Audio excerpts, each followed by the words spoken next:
আসসালামু আলাইকুম। আমাদের আঙুর ফলের দেখেন কতটুকু গাছে ফুল চলে আসছে। এটা হলো সবচেয়ে, অনেকেই দেখেন নাই আঙুরের ফুল কীরকম আসে। অলরেডি সেটা ফলে রূপান্তর হয়েছে। দেখেন একটুখানি একটা কাঠি, হ্যাঁ, তাতে কিন্তু ফুল আসছে। এটা হচ্ছে কালো আঙুর, বুঝছেন? এটা কালো আঙুর। এই আঙুরের যে আঙুরগুলো আসলে বিসি নাই, বিসিলেস যে আঙুরগুলা কালো বাইকোনো জাতের যে আঙুরগুলো আছে সেই জাতগুলা, এই দেখেন ফুল কিন্তু আরও আসতেছে। ফুল যে শেষ এরকমটা কিন্তু না, ফুল কিন্তু আরও আসতেছে। ওকে, সো এইটা আর একটু সুন্দর করে দেখানো উচিত।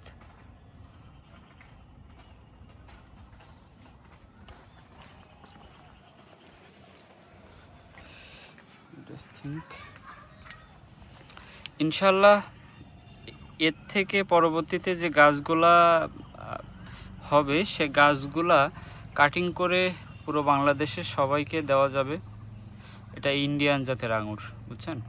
মানে একজন নিয়ে আসছে চাষ করার জন্য, তার কাছ থেকে আমি নিয়েছিলাম। এই আঙুরগুলো অনেক সুন্দর হবে। আর যেহেতু প্রথমবার তো এটা না নিয়ে ঠিক, তারপর আমি রাখছি গাছের সৌন্দর্যের জন্য আর কি। ওকে, গাছের সৌন্দর্যের জন্য রাখছি, এটা অনেক সুন্দর হবে। এই যে আর একটা একই জাতের, এইটাও ফুল ছিল, ফুল আমি ফালাই দিছি এটার কারণে গাছটা একটু শক্তপোক্ত কম, যার কারণে। তবে ফুল বৈশাখের ভিতরে আবার চলে আসবে, বুঝছেন? বৈশাখ মাসের ভিতরে ফুল আবার চলে আসবে, আর এটা অনেক সুন্দরও হবে।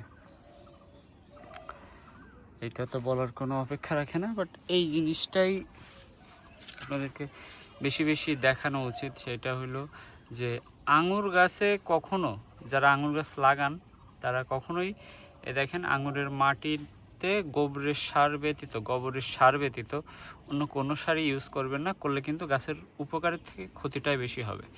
শুধুমাত্র যখন এই যে ফল আসে, এই ফলটা বড় করার জন্য একটু ঢ্যাপ সার দিতে পারেন, তাও সামান্য মাত্রায়, অনেক দূর থেকে। এই তো গাছ একদম এই কোনা যেতে দিতে পারেন, সামান্য কিছু দিতে পারেন, এর বেশি না।